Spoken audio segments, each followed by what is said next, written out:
Ryanair boss Michael O'Leary, Wetherspoon's founder Tim Martin. Now, Norinda, you are Team Ryanair. Belinda is with Wetherspoons, but who are you with? 0207 862 22. I'm with nobody. 0207 862 2222 is the number to let us know. Norinda, you're going on holiday quite soon, and you've actually come up with a solution in your head to avoid the lager lights. Do we call them that?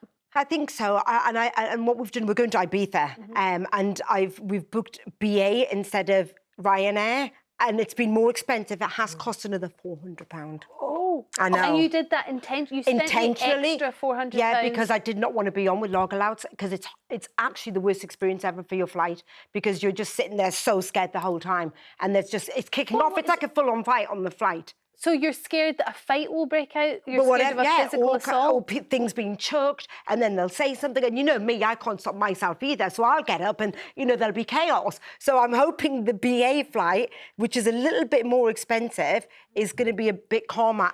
I don't know. Are we being snobby here when we talk about people? No, I'm not. I'm saying people in general, when we talk about these rowdy bunches, maybe we just don't like fun. Maybe they're just having fun. I don't think there's anything wrong with a bit of cheeriness at the back of the plane, a little bit of burping, a little bit of singing, a little bit of, you know, come on Eileen, or burping. Anything. I find groups of people going away on hen nights and when they've worked so hard and they've saved up for this holiday and they want a few beers. Yes, they may be a bit leery. It's very rare there's violence, and it is very rare there are fights. Rare, but I say get into the party spirit, maybe have a drink with them. Rare, but it does happen. Let's take a look at some of this bad behaviour Michael O'Leary is referring to. So earlier this year, police had to intervene when a fight broke out between a group of men on a Ryanair flight. This was from Luton to Lanzarote. Now, the flight was then diverted to Portugal, where a dozen officers came on board, and they had to drag one passenger off. It doesn't look good at all. This is a Sunline flight from Manchester to Turkey.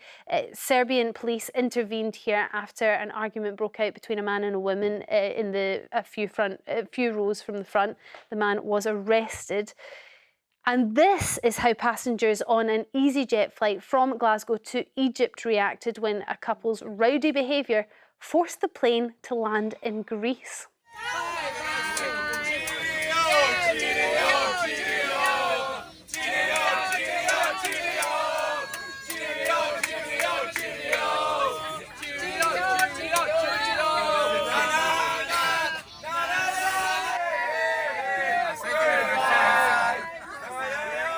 Lesson to everyone: do not mess with a Ouija's holiday.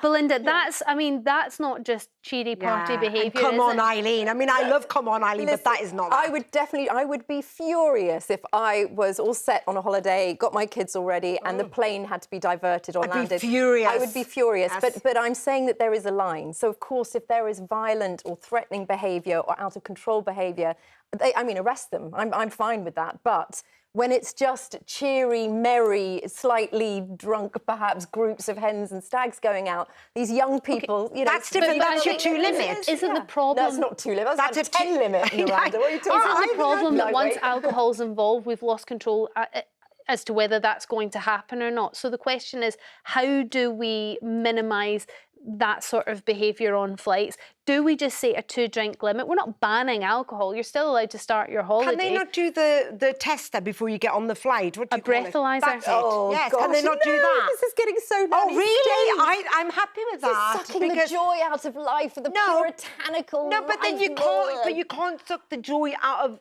flights for people like me who don't want to be on with leery, drunken people. People shouldn't be allowed on the plane. If they are obviously drunk, then I do think that they should be asked to not get on the plane. So how do we find that out? Breathalyse them. Exactly. We're going to ask them to walk the line. What's wrong with the breathalyzer? I think, listen, if you can tell someone's being rowdy or someone's drunk in the queue, step aside, not on the plane. Do not punish millions and millions of innocent, easy Sunday drinker Brits who love having a bit of a, you know... See, I think you're glamorising it. You're glamorising the whole, oh, well, look at us Brits, we're all just having a little bit of a drink. It's part of our culture. Pint at 6 a.m. No, it's Brits behaving badly. In the world, no, it's Brits behaving badly. Let's go to the calls then. Christine from Shropshire, what do you think about this? Are you with Michael here, or are you with Martin? I'm with Ryanair. Tim. You're with Ryanair, thank you. That's much easier. Ryanair or Wetherspoons. So you're with Ryanair, you think a 2-drink maximum? Yes. But let's picture this, Christine. You've got your flight, you're about to go on holiday. We can pick any destination you like. Let's pick Egypt. So you're off to Egypt, you're really excited, bags are packed, you get to the airport, let's say it's 5 o'clock, so you can have a drink. And then your flight's delayed. You've had your 2 drinks, you've got a delay of 4 hours in the airport. Oh, yeah. What do you do? What? Christine? Christine, can you hear me? Christine? Hello. Hi there. You can talk. I've stopped going with. I've stopped going. Hello. Oh, Christine, the problem is you've got your TV on, so I listen to everyone. Please mute your TV because there's a delay, and what happens is we have a very awkward conversation. It wastes the show, and it'd just be really good if you could just mute your TV. So we'll try and get you back, Christine, once you've done that. Stephen from Manchester, is your TV on mute?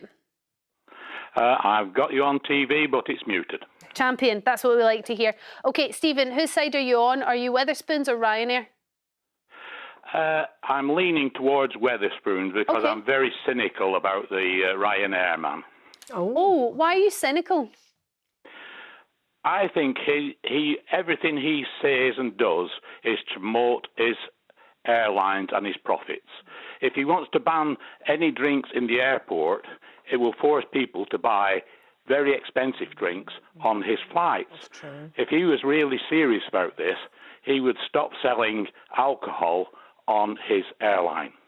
Stephen, you may have a point there. So you think actually if he's going to limit Wetherspoons, for example, serving 2 drinks per passenger, he should limit every passenger on his flight to having maybe 1 drink while they're in the air?